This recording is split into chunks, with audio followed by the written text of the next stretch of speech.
नमस्कार. मी फक्त सिंधुदुर्ग जिल्ह्याची वास्तव काय आहे ते सांगण्यासाठी मी सांगावं असं शिरदताईंनी सांगितलं म्हणून मी उभा आहे. सिंधुदुर्ग जिल्हा धार्मिक सलोखा राखणारा जिल्हा होता आणि आहे. साधारणपणे 2014 किंवा 2017-18 पर्यंत सिंधुदुर्गात अशा कुठल्याही घटना घडलेल्या नव्हत्या ज्याच्यामुळे धार्मिक सलोखा बिघडलाय, जातीय सलोखा बिघडलाय, अशा कुठल्याही घटना घडताना दिसत नव्हत्या. एनआरसीचं आंदोलन सुरू झाली, इतर ठिकाणी मोर्चे निघत होते. तसे 2020 मध्ये एनआरसीचे मोर्चे निघाले, सावंतवाडीत मोठा मेळावा झाला आणि साधारणपणे 2-2.5 हजार मुस्लिम लोक एकत्र जमले. ह्याचं कुठंतरी दखल हिंदुत्ववादी संघटनांनी घेतला आणि तिथनं विरोधाला सुरुवात झाली. म्हणजे त्या मोर्चात घोषणा देणाऱ्या एका मुस्लिम कार्यकर्त्याला त्याचं दुकान लावू द्यायचं नाही, ही स्ट्रॅटेजी पहिल्यांदा त्यांनी सुरुवात केली. त्याच्यानंतर आम्ही सगळे समाजवादी मंडळी, काही आंबेडकरी कार्यकर्ते, आम्ही सगळ्यांनी मिळून ईद साजरा करायचा ठरवला. इफ्तार पार्टी ठेवली. इफ्तार पार्टी होणार त्याच्या अगोदर 4-5 दिवस अगोदर आम्हाला सगळ्यांना पोलीस स्टेशनमध्ये इफ्तार पार्टीची गरज नाही, तुम्ही इफ्तार पार्टी कशाला करता. मी म्हटलं धार्मिक सलोखा सावंतवाडी शहराची एक परंपरा आहे. सावंतवाडी शहरात सगळ्या धर्माची लोक एकत्र राहतात. तो विचार आम्ही पुढे नेण्यासाठी प्रयत्न करतो. नाही, आमची सलोखा आहे, तो बिघडलेला नाही, त्याच्यामुळे तुमची करायची गरज नाही. तरी देखील आम्ही एक 7-8 लोकांनी ते रेटून नेलं. ते झालं आणि हळूहळू नवीन नेते, नवीन सरकार आलं आणि नवीन नेते आले जे कालपर्यंत RSS ला शिव्या घालत होते. कालपर्यंत देवेंद्र फडणवीसला ह्याचं जाणव्याचं राजकारण, हिंदुत्व, तो आम्हाला आरक्षण देणार नाही, मराठ्यांना आरक्षण देणार नाही म्हणणारा नेता आता मुस्लिमांना सरळ शिव्या घालायला सुरुवात केली त्यांनी. आणि त्याचाच एक भाग, एक ओरस या ठिकाणी एक परप्रांतीय मुस्लिम माणूस होता, त्याचा एक मोठं दुकान होतं. साधारणपणे त्या माणसाने 1.5-2 कोटी रुपये खर्च करून इमारत उभारली होती. त्याच्यात काही माल होता आणि त्या इमारतीला पहिली नोटीस दिली गेली. पहिली ग्रामपंचायतीने नोटीस दिली ती 8 दिवसाची. 8 दिवसात तुम्ही उत्तर द्या, नाहीतर आम्ही पाडून टाकू. तो कोर्टात जातोय असं बघून आदल्या दिवशी पहाटे सायंकाळी 5 वाजता त्याला एक नोटीस दिली की उद्या तुझं सकाळी पाडणार, आणि सकाळी 7 वाजल्यापासून त्याची इमारत पाडून टाकली. त्याला कारण काय दिलं की रस्त्यापासून अंतर सोडलेलं नाही, परंतु त्याच्या इमारतीपासून दोन्ही बाजूला शेकडो अशा इमारती आहेत की त्यांनी तशा स्वरूपाचं कुठलंही अंतर सोडलेलं नाही. त्याची इमारत जमीनदोस्त करून टाकली. हे तिथे झालं दोडामार्ग तालुक्यात एक भेटशी म्हणून गाव आहे.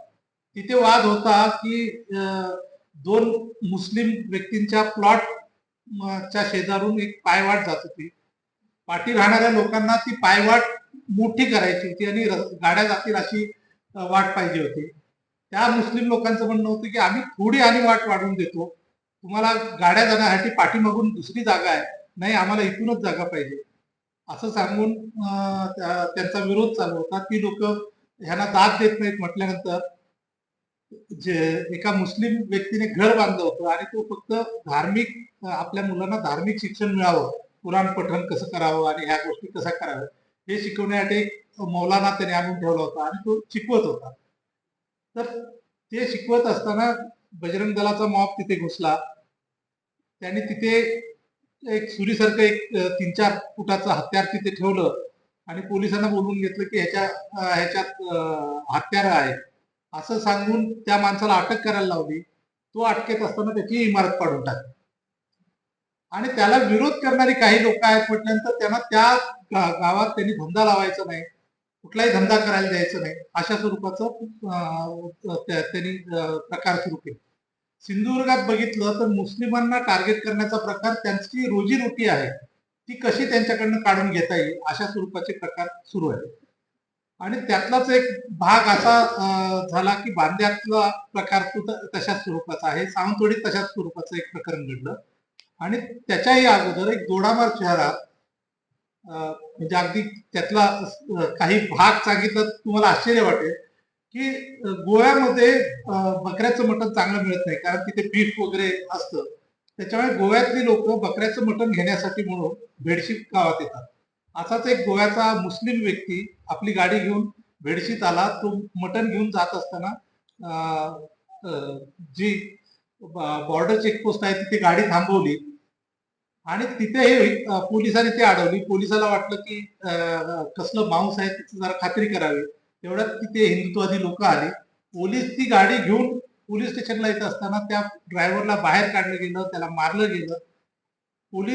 पोलिसांना धक्काबुक्की केली आणि ती गाडी पेटवून दिली आणि तो माणूस साधारणपणे 4 ते 5 दिवस आयसीयू मध्ये होता. आणि गमतीचा भाग म्हणजे ते जे मटण होतं एका पार्टीसाठी चाललं होतं आणि त्या पार्टीला गोव्याच्या भाजपचे मोठे नेते, काही लोकांचं म्हणणं आहे तर भाजपचा मुख्यमंत्री त्या पार्टीला येणार होता. जेव्हा ही गोष्ट कळाली त्याने इथल्या यंत्रणेवरती दबाव आणला आणि ती सगळी जी माणसं होती, 17-18 लोक जी होती, ती जेलमध्ये गेली. आणि एकंदरीत ते मटण बकऱ्याचं होतं हे पोलिसांनी सांगितलं. पोलिसांना धक्काबुक्की केल्यामुळे इथले एसपी होते, त्यांनी रोल घेतला आणि त्यांनी ठरवलं की ह्यांना आपण सोडायचं नाही, नाहीतर हे प्रकार असेच घडतात. ती 17-18 माणसं आत गेल्यामुळे आता थोडासा तू दोडामार करू का, थोडासा शांत आहे. हे होतंय तोपर्यंत साधारणपणे 6 महिने हा आफ्ताब शेख जो आहे बांद्यातला, त्याला त्रास दिला जात होता. आफ्ताब शेख फुल विक्रीचा व्यवसाय करतो. त्याचे वडिलांपासूनचा हा व्यवसाय आहे. तिथे असलेले सगळी जी देवळं आहेत त्या देवळांना ह्यांच्या दुकानातून हा माल जातो. तिथले जे हिंदू लोक आहेत ते ह्याच्याच दुकानातलं फुलं वगैरे घेऊन जातात, हार घेऊन जातात. परंतु हा व्यक्ती काहीतरी आपलं मंतरलेलं पाणी त्या फुलांवर टाकतो, अशा स्वरूपाची काहीतरी अफवा उठवल्या आणि त्याला धंदा लावायला द्यायचं बंद केलं. त्यांनी 29 ऑक्टोबरला आत्महत्या केली. ती आत्महत्या करण्यापूर्वी सुद्धा त्याच्यावरती जो प्रसंग आला होता, मला इथे फुलाचा व्यवसाय करायला देत नाही, तर मी जत्रांमध्ये खेळण्यांचा तो स्टॉल लावायचा. मी निदान ते स्टॉल तरी लावतो आणि माझी रोजीरोटी कमवून खातो, अशा स्वरूपाचा त्यांनी निर्णय घेतला आणि कर्ज घेऊन तो माल दुसऱ्या दिवशी आणायला जाणार होता. त्या व्यक्तीला वाटेत अडवलं, तू जत्रांना सुद्धा स्टॉल लावलास तर तिथे सुद्धा तुला स्टॉल लावू देणार नाही असं सांगितलं आणि त्याच मानसिक ताण आला त्याला आणि दुसऱ्या दिवशी पहाटे त्यांनी आत्महत्या केली. त्यांनी आत्महत्या केल्यानंतर सुद्धा पोलिसांनी त्याची दखल घेतली नाही, त्यांच्या विरोधात कुठलाही गुन्हा नोंद केला नाही. त्या लोकांनी ठरवलं की आम्ही डेड बॉडी घेणार नाही. 29 तारीखला त्याचा मृत्यू झाला. साधारणपणे 1 नोव्हेंबर पर्यंत ती डेड बॉडी सावंतवाडीच्या शवागारात तशीच होती आणि नंतर सरतेशेवटी त्या डेड बॉडी गुन्हा दाखल केल्यानंतर डेड बॉडी त्यांनी ताब्यात घेतली. आता आणि त्याचा व्हिडिओचा त्याने आत्महत्या करण्यापूर्वी त्याने आपला व्हिडिओ केला होता, आपण कुठल्या परिस्थितीत हे आत्महत्या करतो आणि आपल्या आत्महत्येमागचं कारण त्याने विशद केलं होतं. एवढा पुरावा असून सुद्धा पोलिसांनी दखल घेतली नाही आणि त्या घटनेत अडकलेली काही लोक जी होती ती RSSच्या जुन्या लोकांची मुलं होती. त्याच्यामुळे ती केस दाखल झाल्यानंतर सुद्धा त्या लोकांना अँटिसिपेटरी बेल कसा मिळेल, अटकपूर्व जामीन कसा मिळेल, यासाठी पूर्ण सहकार्य पोलीस यंत्रणेने केलं आणि सरकारी वकील असतील सगळ्यांनी केलं आणि त्यांना कुठलीही अटक नव्हता, अटकपूर्व जामीन मिळाला. ती लोक आजही बाहेर आहेत आणि त्या केसचा अजूनही म्हणावा तसा चांगला तपास झालेला नाही आणि त्याची फारशी दखल घेतली गेली नाही. ह्यामध्ये आमचा थोडासा इंटरव्हेन्शन जे केलं होतं ते कमलताई पुरवळकर असतील, देवदत्त पुरवळकर असतील किंवा आमचे सतीश ललित सर, साधारणपणे 6 ते 8 महिने अगोदर आम्ही सगळेजण जाऊन कलेक्टरला जाऊन भेटलो होतो की एकंदरीत आमच्या जिल्ह्यात वेगवेगळ्या ज्या द्वेषपूर्ण पोस्ट येत आहेत त्याच्यावरून धार्मिक सलोखा बिघडण्याची शक्यता निर्माण झालेली आहे आणि तुम्ही काहीतरी हस्तक्षेप केला पाहिजे. सलोखा मोहल्ला कमिट्या नेमा वगैरे ह्या स्वरूपाच्या मागण्या केल्या, पण एकंदरीत इथल्या पालकमंत्र्यांचा किंवा इथल्या हिंदुत्ववादी विचारांच्या लोकांचा सलोखा इथे निर्माण होऊ नये या स्वरूपाच्याच सूचना संबंधितांना असल्यामुळे कोणीही त्याच्यात पुढाकार घ्यायला तयार नाही. लोक खाजगीत म्हणतात की इथला सलोखा कोण बिघडवतं याची आम्हाला माहिती आहे, परंतु आम्ही काही करू शकत नाही. एकंदरीत अशी ही जी परिस्थिती आहे, तर त्या परिस्थितीत काही लोकांनी आम्ही असाही विचार केला की सत्ता परिवर्तन झालं तर काय ते बदल होईल, म्हणून लोकसभेच्या इलेक्शनला आम्ही मुस्लिमांच्या जिथे मोठ्या वस्ती आहेत तिथे जाऊन फिरून आम्ही त्यांना सांगितलं की तुमचा सलोखा बिघडवणारा किंवा तुमच्या रोजीरोटीवर घाला घालणारी लोक कोण आहेत, कुठल्या विचाराचे आहेत, याचा विचार करून तुम्ही मतदान करा. तशा पद्धतीने मुस्लिम बहुल एरियामध्ये इंडिया आघाडीच्या लोकांना मतदान झालं. परंतु खेदाने नमूद करावं असं वाटतं की ही इंडिया आघाडीची लोक ज्या वेळेला अल्पसंख्याक समुदायावरती अशा स्वरूपाच्या घटना घडतात त्यावेळेला येत नाहीत. त्यामध्ये फक्त आम्ही समाजवादी मंडळी आणि आंबेडकरी कार्यकर्ते हेच तेवढे आम्ही असतो. राष्ट्रवादीवाले असू देत किंवा काँग्रेसवाले असू देत किंवा उबाटावाले असू देत, कोणीही येताना दिसत नाही. त्याच्यामुळे एकंदरीत जिल्ह्यातले अल्पसंख्याक मुस्लिम समाज भयभीत झालेला आहे आणि तो व्यक्त होताना दिसत नाही. आणि ह्याच्यावर प्रचंड काम करण्याची गरज आहे. इथे सचिन परबांसारखी लोक आहेत, त्यांनी पुढाकार घेऊन सिंधुदुर्ग जिल्ह्यातली जी सलोख्याची जी काही केंद्र आहेत, आता मालवणातल्या गणपती आणि ख्रिश्चनांच्या परंपरा असतील किंवा अगदी कुणकेश्वर मधल्या काही परंपरा आहेत, त्याचं त्या संदर्भात लिखाण करून सिंधुदुर्गाची खरी ओळख काय आहे हे सांगितलं तर कुठेतरी ह्याच्यात बदल होईल किंवा आपण सगळ्या आंबेडकरी पुरोगामी चळवळीतल्या लोकांनी एकत्र येऊन काहीतरी करण्याची फार गरज आहे. आपण सुटे सुटे काही गोष्टी करतो आहोत, त्याच्यामुळे प्रतिसाद कमी मिळतो आहोत आणि ह्याचा विरोध करणं फार अवघड होत चाललंय. तर यासाठी आपण एकत्रित काहीतरी विचार केला. इतकी शांतता असली की दोन शक्यता असतात. एक तर सगळे सहमत असतात किंवा मनात इतकी सुन्नता आलेली असते की आपल्याला काय बोलावं ते सुचत नाही. आणि मला वाटतं की कदाचित दोन्ही झालेलं असायचे, कारण ढोबळमानाने म्हणजे कदाचित एखादं वाक्य एखादं तो नाहीये प्रश्न, पण ढोबळमानाने आपण सगळे हे परिस्थिती पाहतोय आणि सगळे एका पेजवर आहोत.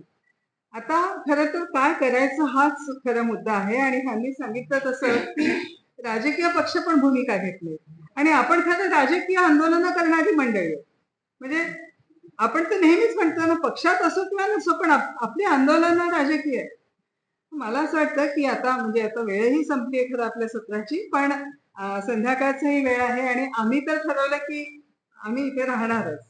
आणि जितकी आपल्याला चर्चा करता येईल तितकं करूया. उद्याचाही दिवस आपल्याला म्हणजे अन्य विषयांसाठी पण आहे, पण मला असं वाटतं की एक तात्विक चर्चा असते आणि दुसरी प्रत्यक्ष कृतीची चर्चा असते.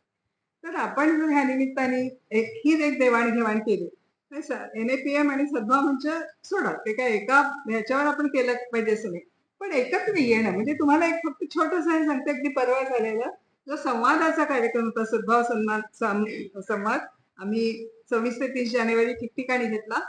पुण्यामध्ये आम्ही PUCL काम करतो, PUCL आणि सलोखाचे पुण्यात निशाताई आल्या होत्या आमच्या, आणि आम्ही पण होतो.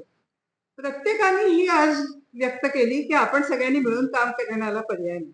म्हणजे ह्या सगळ्या ज्या घटना पुण्यात घडलेल्या होत्या त्याच्यात, आणि ज्याचा इब्राहिमने किंवा थोडा उल्लेख झाला, पण जसं पौडमध्ये घडलं, जसं नगर जिल्ह्यात तर गुहा अल्लाउद्दीन शेख आले होते, तर गुहामध्ये घडतंय.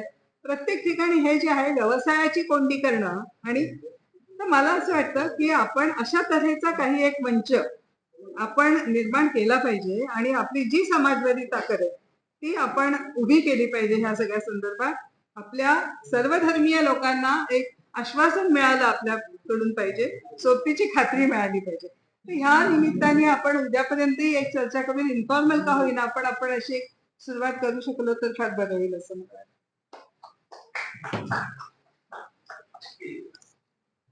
खर तर दुसरी शक्यता जास्त आहे की आम्ही अंतर्मुख झालो, कारण प्रत्येक जण सध्या स्वतःच्या कोशात जगतोय आणि माझ्या आसपास एवढं काहीतरी भयंकर घडतंय हे कळत नाहीये, माहीत नाहीये. कारण माझ्या मनातून मी असा द्वेष किंवा दोन भाग केलेले नाहीये, पण हे घडतंय हे खरं. जसं सरांना मी सांगेन की दोन्ही बाजू ह्या अधिक असुरक्षित आणि टोकदार होत चालल्या. वाईट वाटतं ना जेव्हा 4-5 वर्षाची पोरगी खेळायच्या वयात बुरखा घालून जाते, आणि मालवण सारख्या शहरात आता ते चाललंय की संध्याकाळी या गोष्टीला जायचं, हे शिकायचं आणि अगदी ते कडक हे कपडे घालायचे. म्हणजे आमच्या शाळेत मी शिक्षिका आहे, कधीच असं नव्हतं की बुरखा घालून मुली आल्या. पण आता त्या मुलींना असं वाटतंय, कारण त्यांना आपण असुरक्षित वाटत असतो.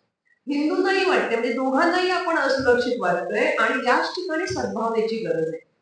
आणि या ठिकाणी मग आपल्यासारख्या बरेचदा काय होतं, नेहमी दुर्जन शक्ती फार लवकर एकत्र येतात आणि ज्या विचारवंत सृजन शक्ती आहेत त्या येत नाहीत, त्या स्वतःचा एकट्याचा विचार करत बसतात. त्यामुळे ही फार गरज आहे की आपल्यासारख्या सृजन शक्तीने एकत्र येणं आणि एकत्रित काम करणं.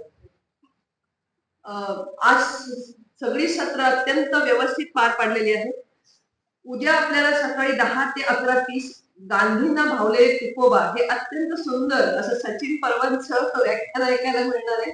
दोन्ही आमच्या आवडत्या व्यक्ती आहेत, त्यामुळे या दोघांना जोडणारा दुवा आम्हाला ऐकायचा आहे. त्यानंतर आपले सुभाषजी वारे हे गांधीजी आणि समाजवाद हे सांगणार आहेत आणि त्याप्रमाणे सगळ्यात ऐकण्यासाठी सुद्धा अत्यंत आणि विचारांसाठी प्रेरणा देणार समकालीन वर्तमान आणि गांधी आंबेडकर विचार यावर बोलणार आहेत आनंद पेस. आणखीन एक तुम्हाला सगळ्यांना विनंती करते की आमच्या सिंधुदुर्गच्या मातीत तयार झालेला कुर्ला टू वेंगुर्ला हा चित्रपट आहे. हा कुठल्या OTT फॉर्मवर नाहीये. आर्थिक राजकारण्यांनी आणि वेगळ्या सत्ताधीशांनी हा चित्रपट बाजूला फेकल्यामुळे कुठल्याही तुम्हाला फारशा चित्रपटगृहात तो दिसला जाणार नाहीये.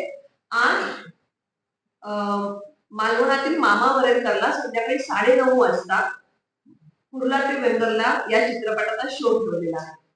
आपली त्याच्याशी नाळ अशी की या ठिकाणी आपण कुर्ला टू वेंगुर्लाचे जे निर्माते आहेत, त्यातले कलाकार आहेत, जे आमच्या सगळे सिंधुदुर्गातले आहेत, इथल्या प्रशिक्षणात निर्माण झालेले आहेत, असे त्या चित्रपटात आहेतच. आणि आपल्या सेवांगणमध्ये एक शिबिर सुरू आहे, जे आता सुद्धा तिथे ग्रंथालयात सुरू आहे. दर शनिवार रविवारी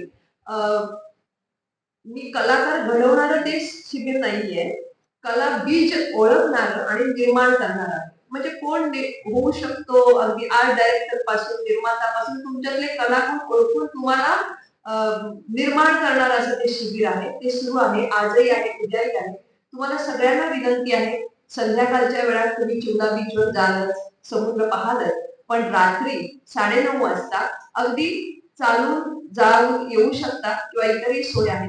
तर तुम्ही सगळ्यांनी मामा वरेरकर नाट्यगृहात या चित्रपटाचा आस्वाद घ्या. फक्त 100 रुपये तिकीट आहे. सगळ्यांना 100 रुपये. जो आधी जाईल ती खुर्ची असं काही हे केलेलं नाही. तर तुम्हाला सगळ्यांना विनंती आहे, या चित्रपटाचा लाभ घ्या. आज आमच्या विनंतीला मान देऊन चर्चा करण्यासाठी आता उद्या पण ते आहे या ठिकाणी सुनिधीताई, त्याचप्रमाणे संपत देसाई, सिरतताई आणि इब्राहिम खान आले यांचे मी मनपूर्वक आभार मानते. धन्यवाद.